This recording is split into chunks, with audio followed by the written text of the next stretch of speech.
Assalamualaikum warahmatullahi wabarakatuh. Alhamdulillah,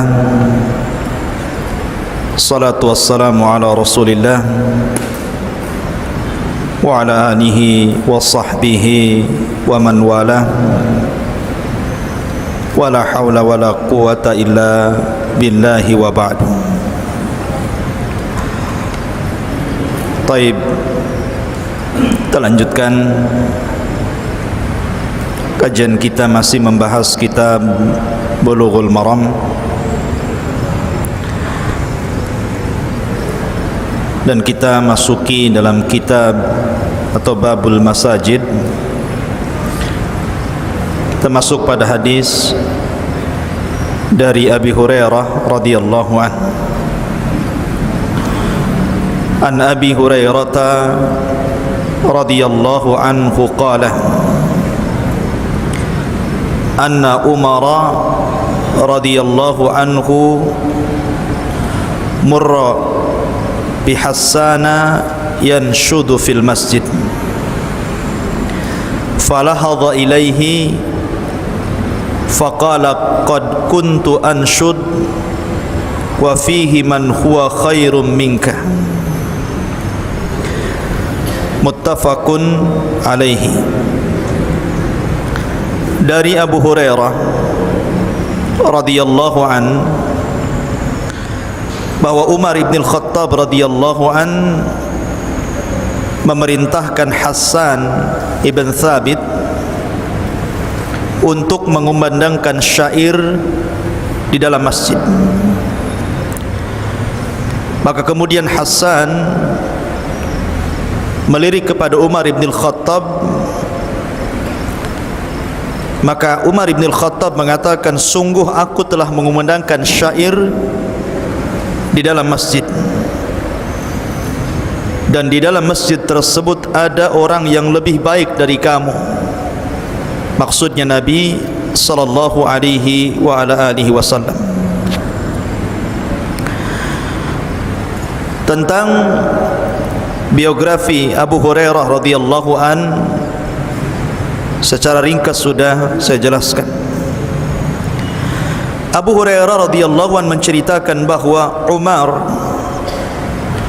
radhiyallahu an berada di masjid, kemudian memerintahkan Hassan ibn Thabit untuk mengumandangkan syair di dalam masjid. Tapi ketika itu Hassan diam saja, seolah-olah menolaknya. Maka Umar mengatakan, dulu aku mengumandangkan syair dan di hadapanku ada Nabi sallallahu alaihi wasallam. Taib.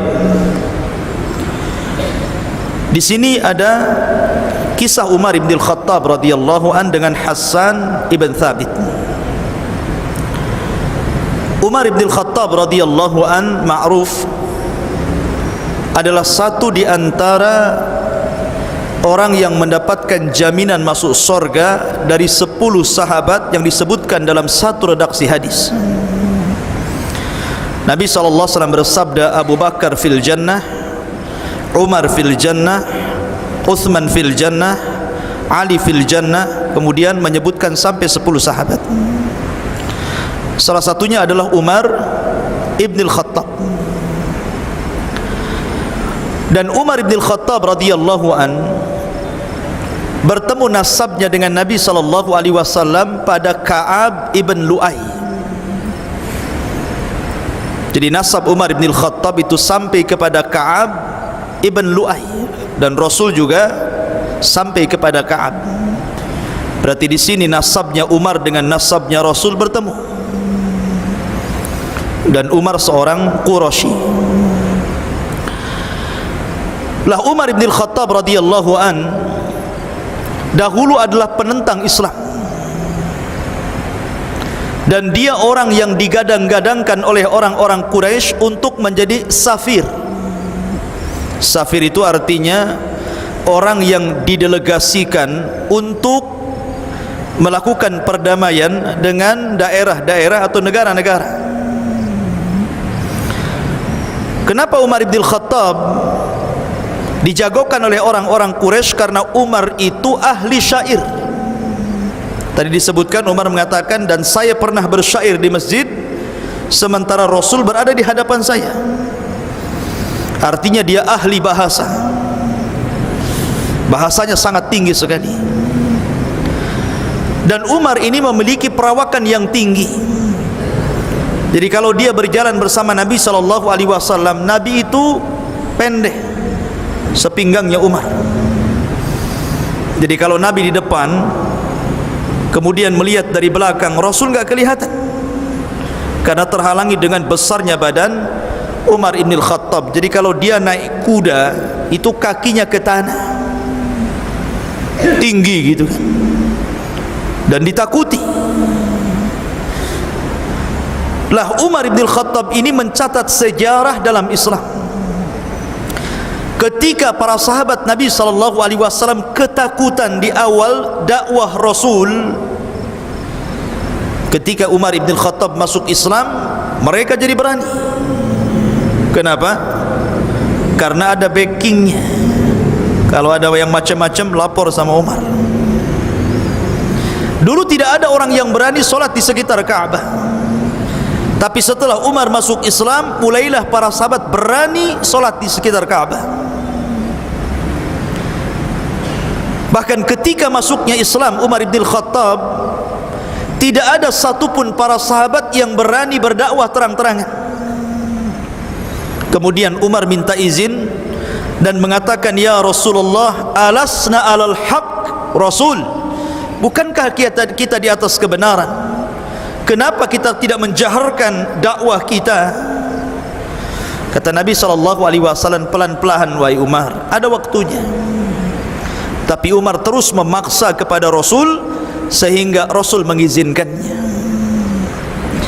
Setelah Nabi SAW mengizinkan Umar untuk mendakwai orang-orang Quraisy secara terang-terangan, maka dia menggedor rumah-rumah para pembesar Quraisy, termasuk Abu Jahal. Datang dia ke rumah Abu Jahal, digedornya pintunya. Ketika dibuka oleh Abu Jahal, kaget. Kenapa? Karena di hadapannya Umar ibn Khattab, ma'ruf. Siapa Umar ibn Khattab? Kemudian dia mengatakan, wahai Amr, maksudnya Amr bin Hisham Abu Jahal, sesungguhnya ana ala millati Muhammad, saya berada di atas agama Muhammad. Kata Abu Jahal, mustahil. Karena tahu bahwa Umar itu paling dahsyat bermusuhannya dengan Rasul dan para sahabat. Tapi hidayah datang dari Allah Subhanahu wa ta'ala. Tapi Umar meyakinkan bahwa dia telah masuk Islam. Ketakutan Abu Jahal, ditutupnya pintunya. Kemudian dia datang ke pembesar yang lain, digedor lagi. Setiap pintu digedornya dan diberitahu bahwa saya sudah masuk Islam. Sampai akhirnya ketika dia berjumpa dengan para pemuda Quraisy, kemudian dia mengiklankan bahwa dia telah masuk Islam. Oh, dikeroyok Umar. Dan yang memulainya adalah Uqbah bin Abi Mu'aid. Pukulnya Umar.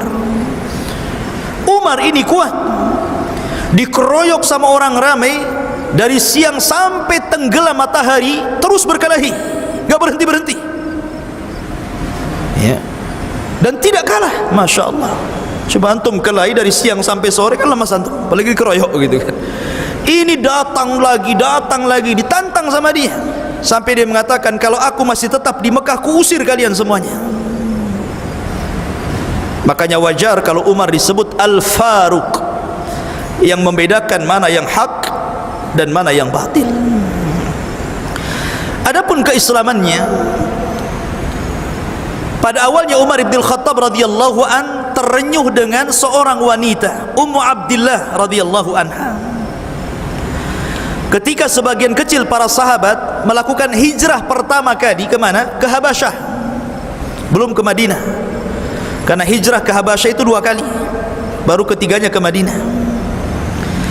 Jadi banyak para sahabat, baik yang laki-laki ataupun perempuan, mereka berani meninggalkan hartanya, berani meninggalkan keluarganya, berani meninggalkan Mekah yang selama ini ditinggalinya, hanya karena memperjuangkan agama Rasulullah sallallahu alaihi wasallam. Dari situ Umar berpikir, kuat sekali pengaruh Nabi sallallahu alaihi wasallam kepada para sahabat ini sampai kepada wanita.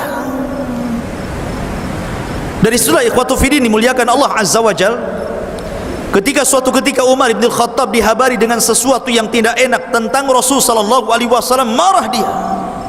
Diambil pedangnya, kemudian dicari Nabi sallallahu alaihi wasallam yang ketika itu berada di rumah Arqam bidaril Arqam. Berangkat Umar, di tengah jalan berjumpa dengan kawannya. Kemudian kata kawannya, "Ya Umar, ila aina tadhhab? Mau kemana kau pergi?" Dia mengatakan, "Li aqtula Muhammadan, aku hendak membunuh Muhammad." Maka kawannya mengatakan, "Ya Umar, maukah kuhabarkan dengan berita yang lebih besar daripada engkau membunuh Muhammad?" Kata Umar, "Apa itu?" Orang ini mengatakan, "Adikmu Fatimah masuk ke dalam agama Muhammad." Akhirnya enggak jadi dia menemui Rasul, malah berbalik ke rumah adiknya. Di rumah adiknya Fatimah ini sedang dibacakan Al-Quran oleh seorang sahabat namanya Khabbab ibn Arat, seorang budak pandai besi, salah satu budak dari budak-budak yang masuk Islam dan mendapatkan azab dari tuannya. Ketika itu Umar bin Khattab mendengar apa yang dibaca oleh Khabbab di dalam rumah itu. Kemudian Umar tidak salah mendobrak pintu. Khabbab ketakutan, akhirnya sembunyi di balik jidar, di balik dinding, sambil gemetar tuh karena Umar datang. Tiba-tiba kemudian Umar tidak basa-basi langsung memukul adiknya dan suaminya, Sa'd bin Zaid. Tapi Umar ini punya hati yang rahim, tidak tega ketika adiknya tersungkur gitu kan. Namanya adiknya dipukul, otomatis ada perasaan sayang. Ketika itu di tangannya ada lembaran-lembaran Al-Quran, karena saat itu Al-Quran belum dibukukan, masih berupa lembaran-lembaran yang dicatat. Umar memaksa untuk mengambil lembaran itu, tapi tidak dikasih dan mengatakan, "Anta najis, kamu itu najis, kalau mau megang ini mandi dulu sana." Akhirnya kemudian Umar bin Khattab pun mandi, kemudian diserahkan lembaran itu. Pertama kali ayat yang dibaca adalah surat Thaha. Thaha ma anzalna alaikal qur'ana litashqa illa tadhkiratan liman yakhsha. Thaha, tidaklah Al-Quran Allah turunkan untuk mencelakakan manusia, dia hanyalah tadhkiratan liman yakhsha, sebagai pengingat bagi orang-orang yang takut kepada Allah. Umar itu ahli bahasa, ahli syair. Ketika melihat untayan-untayan bahasa Al-Quran yang sangat tinggi sekali, barulah hidayah masuk ke dalam sanubari hati Umar bin Khattab, dan itu menunjukkan pengaruh Al-Quran. Ikhwan, Quran itu punya pengaruh yang hebat, luar biasa. Akhirnya kemudian Umar bin Khattab radhiyallahu anhu langsung mengatakan, "Dullani ala Muhammad, tunjukkan di mana Muhammad." Maka ketika itu Khabbab bin Arat baru keluar itu karena melihat Umar sudah reda. Kata Khabbab bin Arat, "Ya Umar, sesungguhnya aku mendengar Nabi sallallahu alaihi wasallam pernah berdoa kepadamu, Allahumma izzal Islam bi umaraini." Ya Allah, muliakan Islam dengan dua Umar. Maksudnya Umar yang pertama Abu Jahal Amr bin Hisham, dan Umar yang kedua adalah Umar ibnil Khattab. Dari situlah Umar kemudian pergi. Dari kejauhan, maka para sahabat Nabi SAW yang berada di rumah Arqam bidaril Arqam ketika itu kaget karena melihat Umar. Ini Umar mau ngacau nih. Mereka tahu siapa Umar, preman. Ya. Makanya kemudian datanglah Hamzah, singa Islam, singa Allah. Dia mengatakan kepada Nabi sallallahu alaihi wasallam, kalau dia datang dengan keburukan, maka kami siap melawan dia dengan pedang-pedang kami. Tapi kalau dia datang dengan kebaikan, maka kita akan persilahkan datang. Maka kemudian tiba-tiba Umar datang kepada Nabi SAW dan mengatakan, ya Muhammad, ashhadu an la ilaha illallah wa ashhadu annaka Rasulullah. Masuk Islam dia. Masya Allah, hidayah. Hidayah itu milik Allah. Padahal Umar dulu pemabok, Umar dulu preman, penjahat kelas kakap. Tapi hidayah masuk ke tubuh Umar ibn Khattab radhiyallahu an, justru dia dengan Islamnya menjadikan Islam jaya, dengan Islamnya menjadikan Islam mulia, dengan Islamnya menjadikan Islam yu'la, menjadi tinggi. Ma'asyiral muslimin yang dimuliakan Allah Azza wa Jalla, ketika seluruh manusia diperintahkan hijrah karena sudah tidak mungkin lagi tinggal di Mekah, sulit bagi para sahabat untuk tinggal di Mekah. Akhirnya kemudian berangkatlah para sahabat berhijrah dengan sembunyi-sembunyi, tidak ada yang terang-terangan, karena mereka diincar oleh orang-orang Quraisy, kecuali Umar ibn Khattab. Justru dia sengaja datang ke kerumunan orang-orang Quraisy. Saya akan hijrah hari ini. Siapa yang ingin menjadi yatim anaknya, menjadi janda istrinya, ikuti hijrah saya. Silakan. Siapa yang ingin yatim anaknya, yang ingin janda istrinya, ikutin saya. Itu Umar ibn Khattab. Nggak ada yang berani. Nyantai saja di hijrah.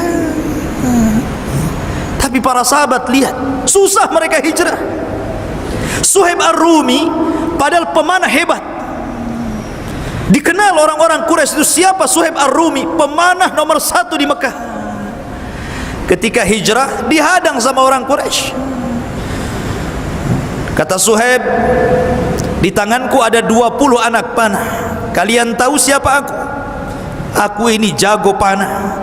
Aku bisa saja lesatkan anak panah ini kepada 20 orang kalian. Selepas itu kalian tangkap aku, silakan, kalian sudah mati dalam 20 orang. Kemudian orang Quraisy mengatakan, ya Suhaib, ataina su'lukan. Wahai Suhaib, dulu kau datang miskin ke Mekah, sekarang kau kaya. Kau mau ngambil kekayaanmu dibawa ke Madinah? Tidak bisa. Kata Suhaib, ya sudah, gini saja, kutunjukkan seluruh kekayaanku, ambil, biarkan aku hijrah. Akhirnya sepakat hijrah dia tanpa harta, orang kaya. Kekayaannya diserahkan semuanya. Sampai di Madinah dicerita kepada Rasul. Kata Nabi SAW, Rabihal bai'u Aba Yahya, Rabi'al bai'u Aba Yahya, sungguh beruntung kau ya Aba Yahya, perniagaanmu dengan Allah Subhanahu wa ta'ala.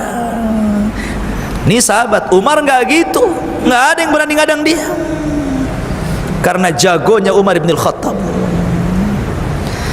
Ma'asyiral muslimin, sesampainya Umar di Madinah, maka Umar itu orang yang paling pemberani dalam setiap peperangan dan jihad.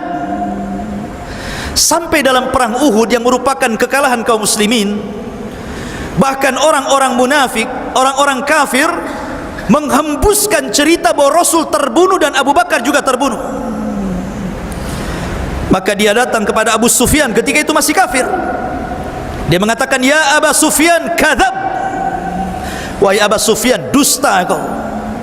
Kau mengatakan Rasul meninggal, Abu Bakar meninggal, kadzabta, dusta kamu.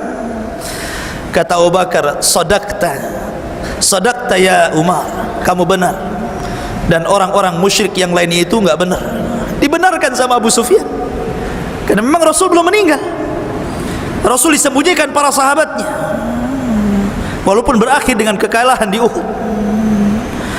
Ma'asyiral muslimin yang dimuliakan Allah Subhanahu wa ta'ala, ketika Nabi SAW meninggal dunia, maka Umar ibn Khattab radhiyallahu an adalah orang yang pertama kali membaiat Abu Bakar, sehingga seluruh manusia berbaiat kepada Abu Bakar. Bahkan saking cintanya kepada Nabi SAW, pada waktu wafatnya Rasul, Umar sampai ngacung-ngacungkan pedang dan mengatakan, siapa yang mengatakan Muhammad meninggal dunia, ku gorok lehernya. Rasul belum meninggal. Dia seperti Nabi Musa, sedang pergi 40 hari dan akan kembali untuk mematahkan tangan dan kaki orang-orang munafik. Saking cintanya kepada Rasul, dia ingkari kematian Nabi SAW. Baru datang Abu Bakar Siddiq menenangkan Umar, ya Umar, uskut, diam, duduk. Abu Bakar naik ke atas mimbar, kemudian menyadarkan manusia, ayyuhan nas, man kana minkum ya'budu Muhammadan fa inna Muhammadan qad mat. Siapa di antara kalian yang masih menyembah Muhammad, Muhammad sudah meninggal. Wa man kana minkum ya'budullaha fa innahu hayyun la yamut. Siapa di antara kalian yang masih menyembah Allah, Allah zat yang akan senantiasa hidup dan tidak akan pernah mati. Kemudian dimembacakan ayat yang kata Abdullah bin Abbas radhiyallahu an, seolah-olah ayat itu baru turun ketika itu, padahal ayat ini sudah turun lama. Wa ma Muhammadun illa rasulun qad khalat min qablihi ar-rusul afa immata aw qutilan qalabtum ala aqabikum wa man yanqalib ala aqibaihi falan yadurrallaha syai'an wa sayazzillahu syakirin. Tidaklah Muhammad itu melainkan sama dengan rasul-rasul yang lainnya, dia pun meninggal. Apakah kalau dia meninggal atau terbunuh, kemudian kalian akan lari kembali ke belakang kalian murtad? Artinya siapa yang kembali ke belakang kalian murtad dari agama Islam tidak memadaratkan agama Allah sedikit pun, karena Allah hanya akan membalas siapa dari hambanya yang bersyukur kepada Allah Subhanahu wa ta'ala. Barulah Umar tenang.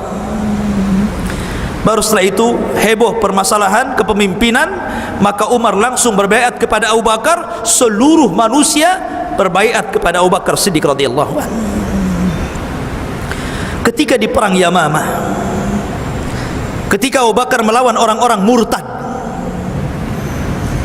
orang-orang yang mengaku nabi, Musailamah al-Kadzab mengirim pasukan banyak. Abu Bakar dipimpin oleh siapa? Dipimpin sendiri. Karena ketika itu pasukan berpecah jadi dua. Karena sebelum Nabi SAW wafat, Rasul itu sudah mempersiapkan satu pasukan besar untuk melawan Romawi, dipimpin oleh anak muda yang masih belia, Usamah bin Zaid.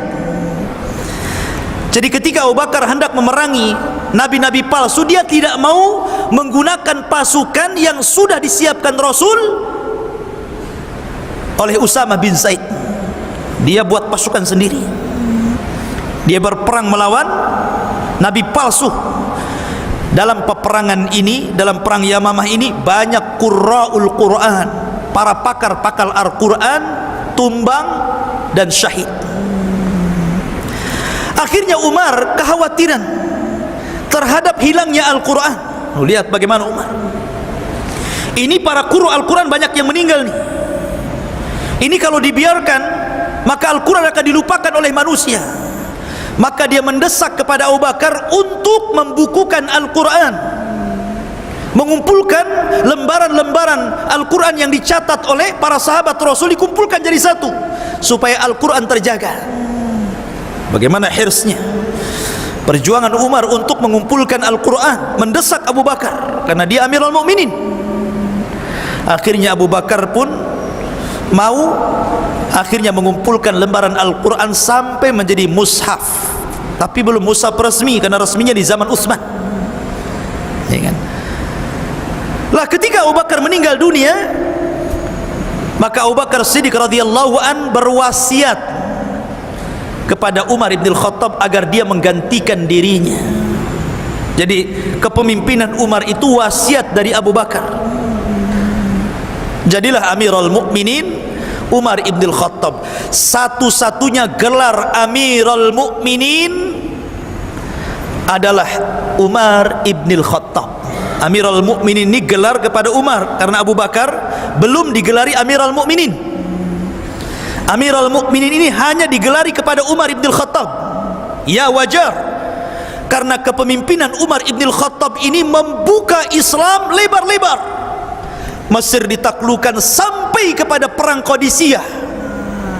Persia jatuh ke tangan kaum muslimin sampai kepada kuncinya Baitul Maqdis diserahkan kepada Umar ibn al-Khattab oleh pembesar keagamaan mereka. Masya Allah, luar biasa. Dan Umar ini ikhwan dikenal dengan ibadahnya, mudah menangis. Dulu dia orang yang sangat keras, tapi belakangan orang yang sangat lembut, mudah menangis, tidak lepas daripada puasa dan qiyamul lail, sampai matanya cekung dan ada garis hitam karena banyaknya menangis, sampai di matanya ada jalan air mata khusus. Ya, sampai ada jalannya. Ya. Begitulah Umar ibn al-Khattab radhiyallahu anhu. Sampai suatu ketika Umar ibn al-Khattab berjalan dengan pembantunya.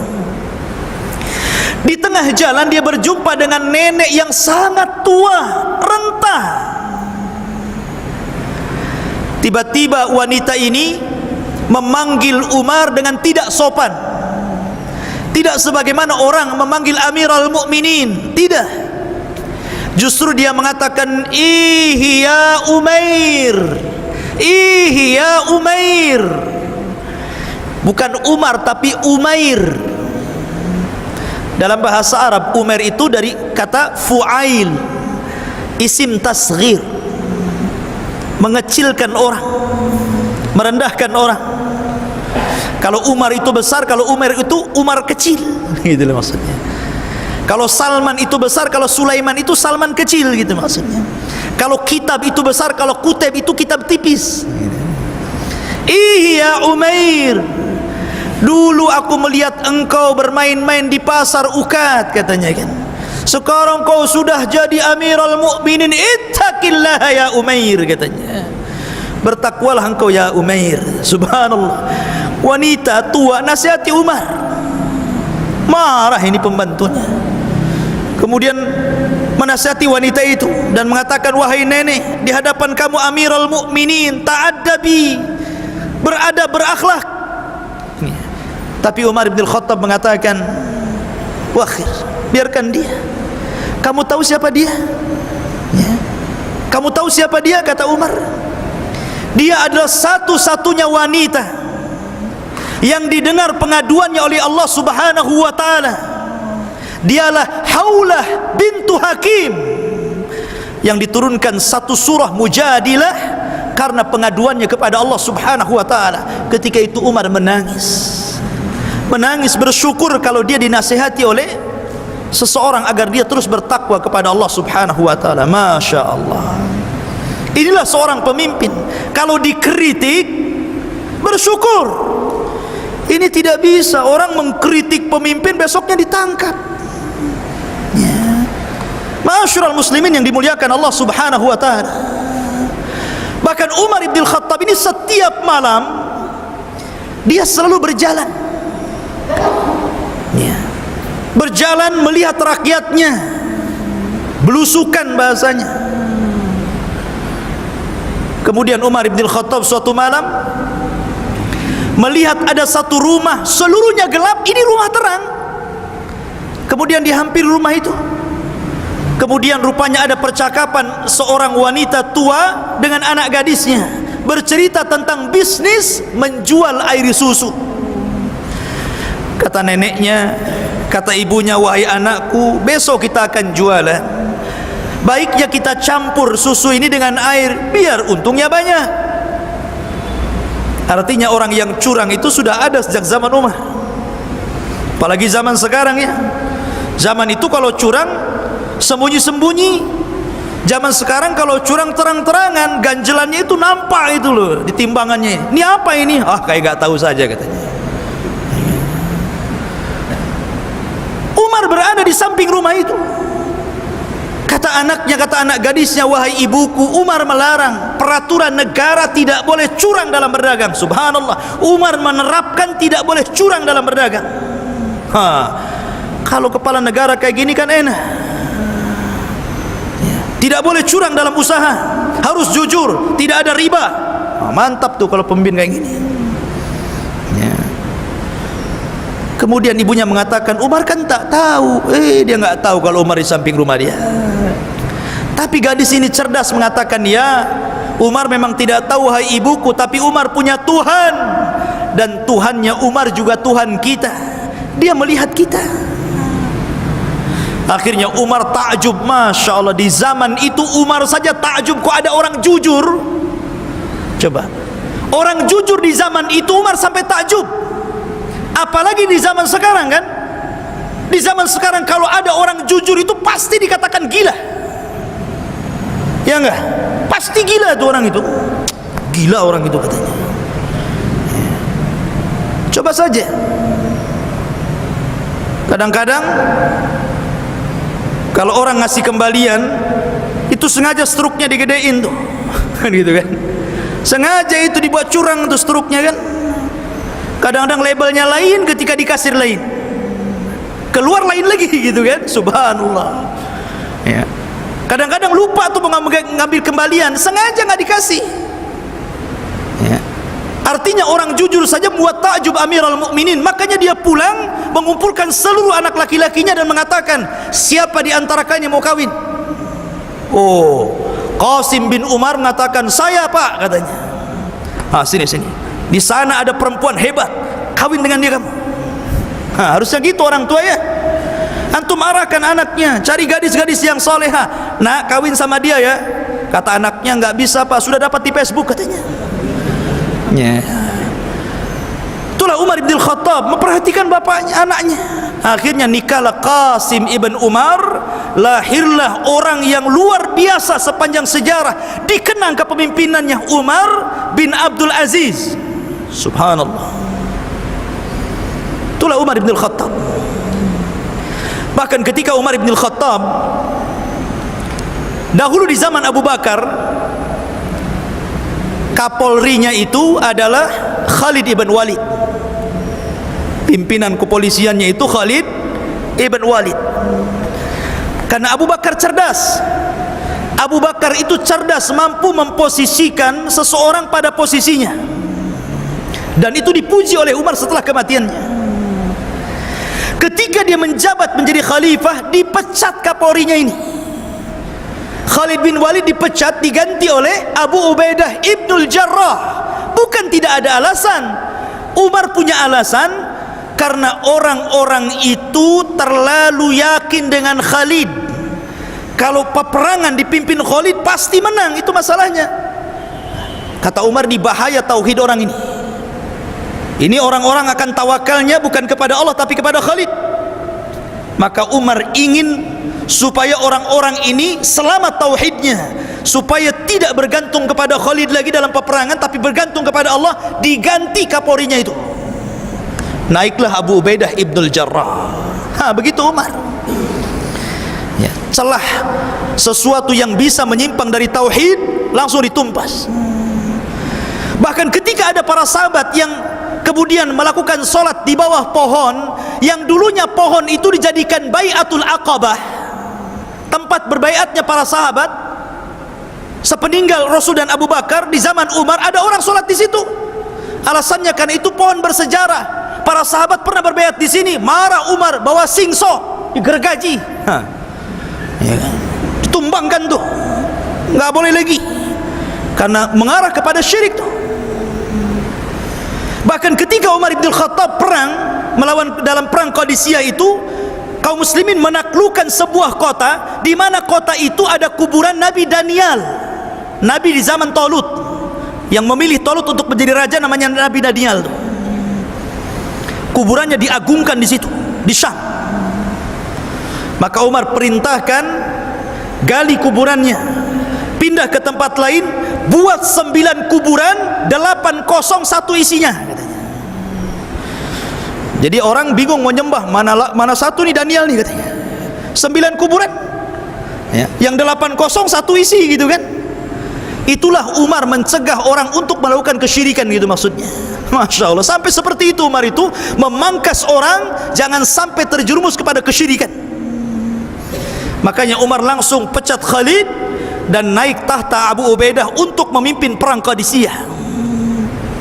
Subhanallah, Allah menangkan di tangan Abu Ubaidah ibnul Jarrah sampai Persia jatuh ke tangan kaum muslimin. Ketika itu pembesar agama Yahudi yang ada di Baitul Maqdis tidak mau menyerahkan kuncinya. Dia akan menyerahkan kepada orang yang sifat-sifatnya sama dengan yang ditulis oleh Taurat. Padahal sudah kalah itu. Akhirnya datang kemudian Abu Ubaidah ibnul Jarrah, ditengok ciri-cirinya, oh bukan kamu ya. Kemudian datang lagi Khalid bin Walid, ditengok lagi, oh bukan kamu. Didatangkan beberapa orang, bukan kamu. Ketika Umar ibn Khattab datang, ini dia katanya, cocok dengan Tauratnya rupanya. Ramalan bahwa Umar akan menaklukkan Persia itu tercatat di perjanjian lama. Ini betul kayak gini orangnya ini. Karena Umar ibn Khattab ketika diberitahu bahwa Baitul Maqdis sudah roboh dan dikepung oleh kaum muslimin, dia datang ke Madinah tidak bawa pasukan, hanya berdua dengan pembantunya, gantian naik unta. Tidak bisa bayangkan. Kemudian sesampainya di Syam tidak lewat jalur utama tapi lewat belakang supaya orang tidak tahu. Ketika Abu Ubaidah tahu bahwa Umar di situ, kaget dia dan mengatakan, ya Aba Ubaidah, ya Umar, kata Abu Ubaidah, ya Amiral Mukminin, coba kalau kau kasih tahu kau akan datang, kami akan sediakan pakaian yang bagus, kendaraan yang mewah. Engkau Amiral Mukminin, engkau akan bertandang kepada pembesar kafir, biar mereka itu menghormati kamu. Umar marah, wahai Abu Ubaidah, untung yang ngomong kamu. Kalau bukan kamu sudah dihantam gitu bahasanya, gitu kan. Maka Umar mengatakan, ya Aba Ubaidah, innallaha a'azzana bil Islam wa man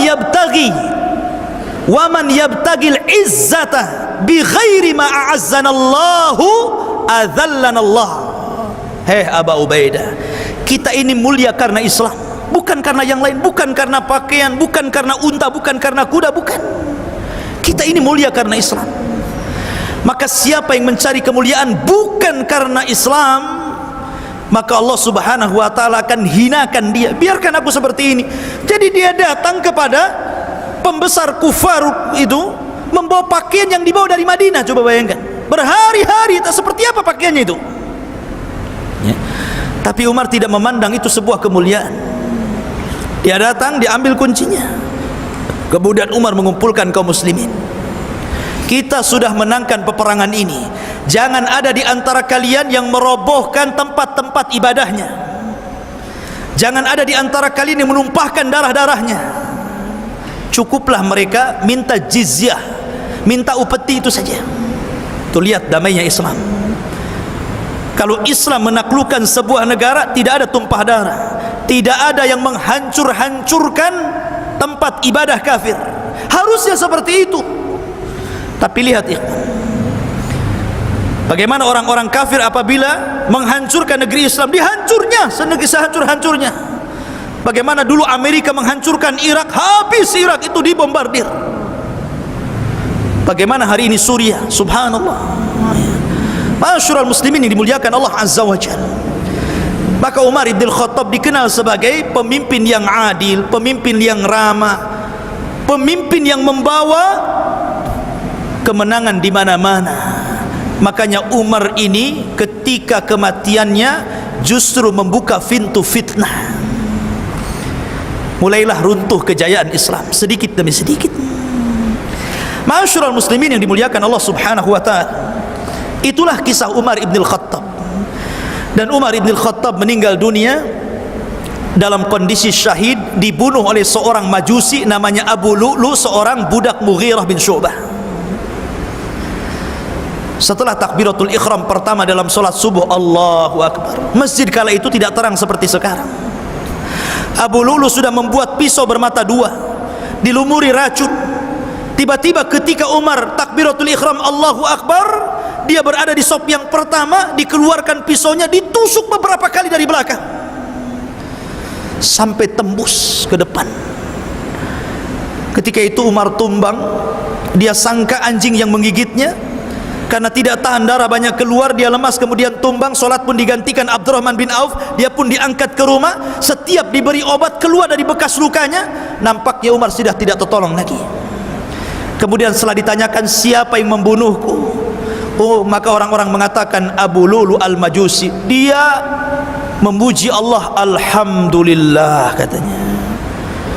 Alhamdulillah katanya Umar, orang yang membunuhku adalah orang yang belum pernah sujud dan ruku walaupun sekali. Dan itu adalah prediksi Nabi SAW ketika berjalan di Bukit Uhud bersama Abu Bakar, Umar dan Utsman. Kemudian Bukit Uhud tiba-tiba bergetar. Kata Rasul, diam wahai Uhud, sesungguhnya di atas engkau ada Siddiq, maksudnya Abu Bakar, dan syahidaini, ada dua orang yang kelak mati syahid, Umar dan Utsman bin Affan. Taib.